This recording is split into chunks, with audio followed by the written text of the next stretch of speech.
ॐ जननीं शारदां देवीं रामकृष्णं जगद्गुरुं पादपद्मे त्रयोश्रित्वा प्रणमामि मुहुर्मुहुः। ओम नमो भगवते श्रीरामकृष्णाय।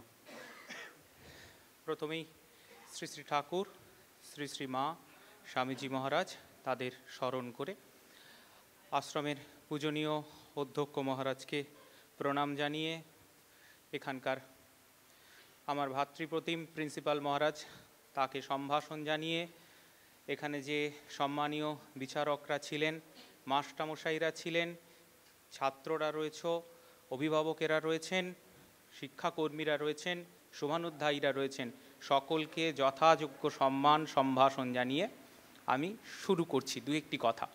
প্রথম হচ্ছে, আমি আগেই বলেছি এখানে এসে খুব ভালো লাগছে। দ্বিতীয় যেটা বলবো, আরও ভালো লেগেছে সকলের পারফরমেন্স দেখে। সবাই যে এখানে অংশ নিয়েছে, কথা বলেছে, তোমরা এখন হয়তো বুঝতে পারবে না, জীবনে পরবর্তীকালে দাঁড়িয়ে বুঝতে পারবে এই মঞ্চে দাঁড়িয়ে কথা বলাটা তোমার পার্সোনালিটি ডেভেলপমেন্টের ক্ষেত্রে কি গুরুত্বপূর্ণ ভূমিকা নিল। এই বিষয়টা নিয়ে আমি খুব ডিটেলসে আর কথা বলবো না, কেননা দীর্ঘ আলোচনা হয়েছে, বিচারকরা তাদের অভিমত জানাবেন। আমি একটি ছোট্ট গল্প তোমাদের সঙ্গে শেয়ার করছি, হয়তো সেটা অপ্রাসঙ্গিক হবে না, অনেকের জানাও থাকতে পারে। এক পাহাড়ি আশ্রম, খুব নির্জন জায়গা, গুটি কতক লোকজন আসা যাওয়া করে। সেখানে গিয়ে জুটেছে এক মৌনী সাধু। সাধু কথা বলে না, গাছের নিচে চুপটি করে বসে থাকে। যে ছেলেটি আশ্রম ঝাঁট দেয় সে দেখে এ সাধু খায়ও না, কথাও বলে না, কিছুই করে না, শুধু চুপ করে থাকে। বেশ কিছুদিন বাদে ছেলেটার মনে খুব করুণার উদ্বেগ হয়েছে। সাধু বাবা খায় না, তা ওকে তো কিছু প্রসাদ দিলে হয়, কি জানি বললে খাবে কি। তা কিছু না বলেই একটু ভয়ে ভয়ে সাধুকে একদিন প্রসাদ নিয়ে গিয়ে দিয়েছে। তার আগে দুদিন জিজ্ঞেস করেছে খাবেন, সে কিছু উত্তর দেয়নি। যেদিন প্রসাদ নিয়ে গিয়ে দিয়েছে, সাধু খুব আনন্দ করে খেয়েছে, কিন্তু কথা বলেনি। ছেলেটি দেখে, যাক দিনে অন্তত একবার তো কিছু প্রসাদ দেওয়া যায়, ও খায়। কিন্তু ওর খুব ভয় আছে, কেন আশ্রমের একটা নিজস্ব রীতি আছে। রীতিটা এরকম, ওই আশ্রমে প্রসাদ পেতে হলে কিছু কাজ করতে হবে।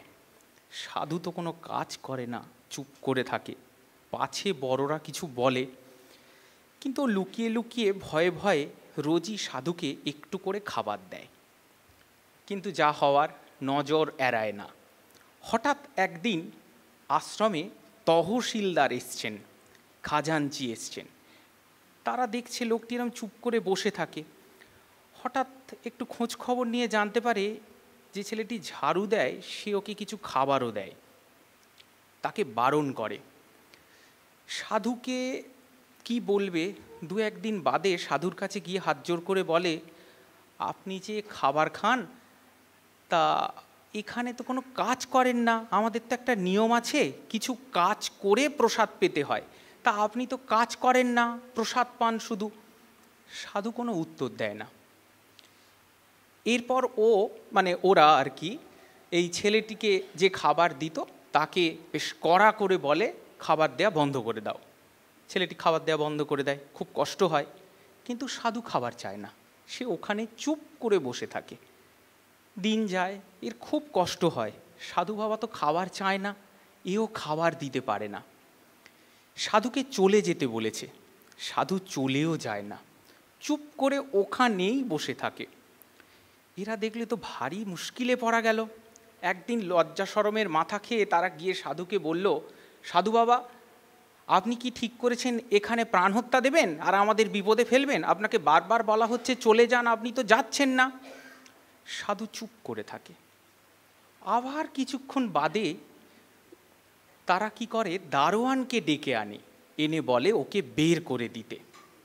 এবার সাধু প্রচণ্ড জোরে হেসে ওঠে, সেই হাসিতে আশপাশের পাহাড়ে প্রতিধ্বনি হচ্ছে। তারা একটু ঘাবড়ে যায়। এরপর সাধু প্রথম গুটি কয়েক কথা বলে, তুমি কি ভাবো চুপ করে থাকা খুব সহজ কাজ? সেটা শোনা মাত্রই যে এতক্ষণ তর্ক করছিল সে বলল, আপনার কি মনে হয় এটা কি ভারী শক্ত কাজ? বলে সে সাধুর সামনে রীতিমতো পায়ের ওপর পা মুড়ে বসে বাবু হয়ে চুপ করে চোখ বুজে বসে পড়ে।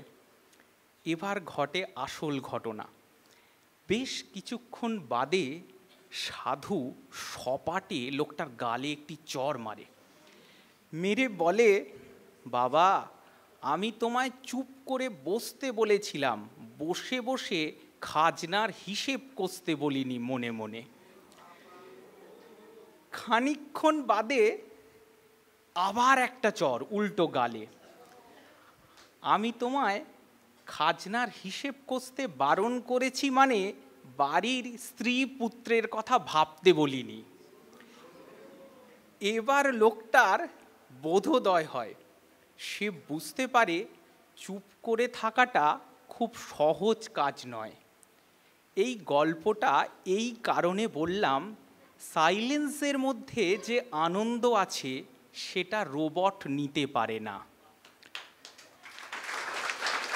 এই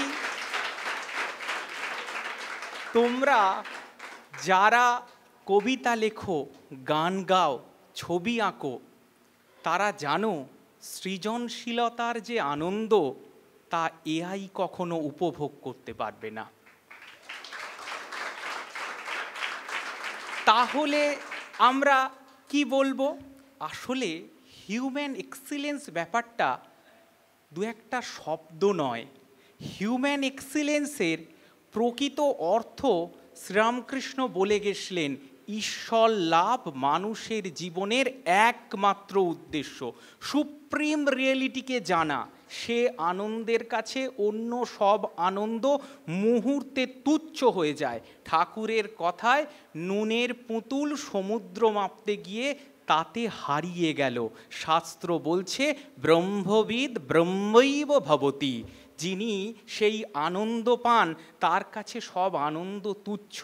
ভেবে দেখো, সৃজনশীল কোনো জিনিস যখন তোমার মাথা থেকে হাত থেকে বেরোয়, এআই দিয়ে তুমিই যখন কাজ করো, দুই আনন্দ এক কিনা। এবার প্রশ্ন হলো, এআই আসার ফলে সমস্যাটা কোথায় হচ্ছে? আমাদের সমাজে তা কি ইম্প্যাক্ট ফেলছে? চাকার আবিষ্কার হলো যখন, আগুনের আবিষ্কার হলো যখন, যানবাহন এলো যখন এলো তখন যারা বাহক ছিল, পালকি নিয়ে যেত, তারা কর্মহারা হলো। কম্পিউটার এলো, করণিকরা কাজ হারালো যুগের সাথে সাথে। কিন্তু তার সঙ্গে সঙ্গে মনে রাখতে হবে, এই একটার পর একটা কম্পিউটার, এআই, এগুলো বাড়ালো কিন্তু মানুষের সৃজনশীলতা। এটা কিন্তু সৃজনশীলতার পথে এগিয়ে যাওয়ারই একটি ধাপ, এছাড়া অন্য কিছুই নয়। আর সেই বিখ্যাত লাইনগুলি, যে নদী হারায়া স্রোত চলিতে না পারে, সহস্র শৈবাল দাম বাঁধি আসে তারে। যে জাতি জীবন হারা অচল অসার, পদে পদে বাঁধে তার জীর্ণ লকাচার। এই যোগ্যতমেরই যুগে যুগে উদ্বর্তন হয়েছে, মানাতে পারলে তবেই অগ্রগতি। নবাবী আমলের টাকা কখনোই বাদশাহী আমলে চলে না। যুগের সাথে সাথে অ্যাডাপ্ট করতে হবে, অ্যাডাপ্ট করতে না পারলে বিলুপ্ত হতে হবে।